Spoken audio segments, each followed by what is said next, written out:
اللہ روزے میں دیکھنا چاہتا ہے کہ میرا بندہ میرے کہنے پہ جو چیزیں حلال ہیں ان کو بھی چھوڑتا ہے کہ نہیں چھوڑتا. تو جب اس نے ان کو چھوڑ دیا تو پھر حرام کیوں نہیں چھوڑے گا؟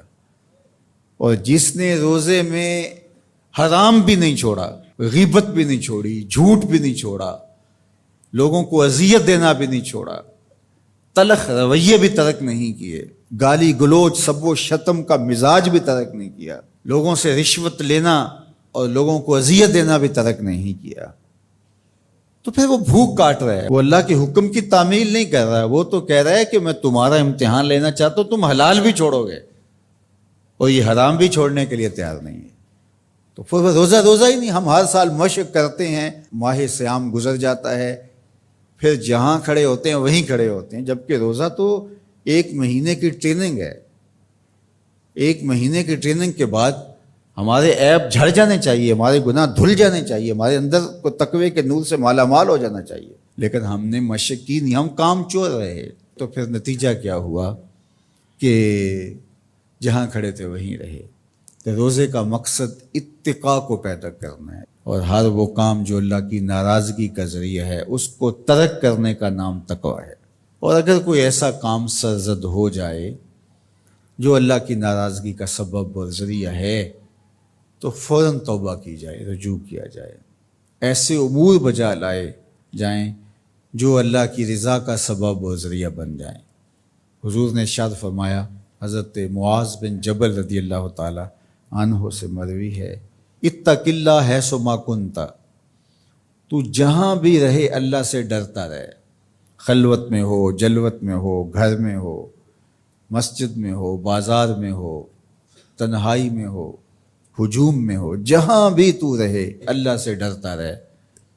وَأَتْبِعِ السَّيِّئَةَ الْحَسَنَةَ، اور اگر تم سے کبھی کوئی گناہ سرزد ہو جائے تو فوراً نیکی کر، تم ہوا وہ نیکی اس گناہ کو مٹا ڈالے گی. وَخَالِقِ النَّاسِ بِخُلُقٍ حَسَنٍ، اور لوگوں کے ساتھ اچھے اخلاق کے ساتھ پیش آنا.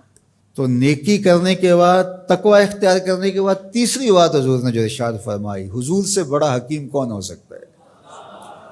میرے ماں باپ حضور پہ قربان. یہ ہوتا ہے، تھوڑی نیکیاں کر کے لوگ پھول جاتے ہیں، تھوڑی سی پرہیزگاری اختیار کر لی تو سمجھے کہ ہمارے جیسا زمانے میں کوئی نہیں ہے. کوئی کارنامہ سر انجام دے دیا، کوئی کام ہو گیا تمہارے ہاتھ سے تو تم لوگوں کے ساتھ بدتمیزی کرنے لگ جاؤ. تو یہ تو ہمارا دین نہیں کہتا. تو فرمایا اتق اللہ حیث ما کنت، جہاں بھی رہے ایک تو اللہ سے ڈرتا رہنا، اور دوسری بات ارشاد فرمائی اتبع السیئۃ الحسنہ، جب تم کوئی برائی کر بیٹھو تو اس کے فوری بعد تم نیکی کرو، تم ہوا وہ مٹا ڈالے گی. اس کو لکھتے لکھتے دھبا لگ جائے تو اس کو ریموو کر دیتے ہیں نا. زندگی میں چلتے چلتے گناہ سرزد ہو جائے تو نیکی سے اس کو ریموو کر دو، تم ہوا مٹا ڈالے گی اس کو. اور پھر تیسری بات فرمائی وَخَالِقِ النَّاسِ بِخُلُقٍ حَسَنٍ، لوگوں سے رویہ اچھا رکھنا، لوگوں کے ساتھ حسن سلوک سے پیش آنا، بدتمیزی کی زندگی نہ گزارنا.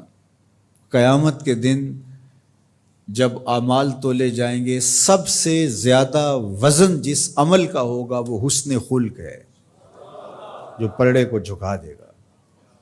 تو کبھی اپنے رویوں کو کھردرا نہ ہونے دینا. تو ہمارے رب نے ہمیں تقوی اختیار کرنے کا حکم عطا کیا، اور رمضان المبارک موسم ہے تقوی کے حصول کا. زندگی ثمر بار ہوتی ہے اور تقوی کا پھل لگتا ہے.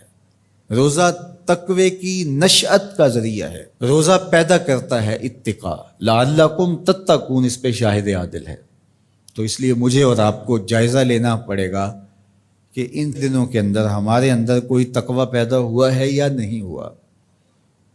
میں اپنا جائزہ لوں اور آپ اپنا اپنے اندر ہی جائزہ لیں. ہم نے بھوک کاٹی ہے، پیاس گوارا کی ہے، رات تراویح بھی پڑھتے ہیں، تو کیا کوئی فرق پڑا؟ کوئی اتقاء کا نور نصیب ہوا؟ اگر نصیب ہوا ہے تو پھر مزید کوشش کیجئے بقیہ دنوں میں مزید نور نصیب ہو اور اتقاء کے اجالے حقیقت میں ہم پالیں. اور اگر وہیں کے وہیں کھڑے ہوئے ہیں، کوئی فرق نہیں سوائے بھوک اور پیاس کاٹنے کے اور یہ ذہنی تاثر کہ ہم روزہ رکھ رہے ہیں، اس کے علاوہ میں کوئی فرق نہیں ہے، ہمارے باطن میں کوئی تبدیلی نہیں آ رہی، تو پھر ہمیں دیکھنا پڑے گا پیچھے مڑ کے کہ ہمارے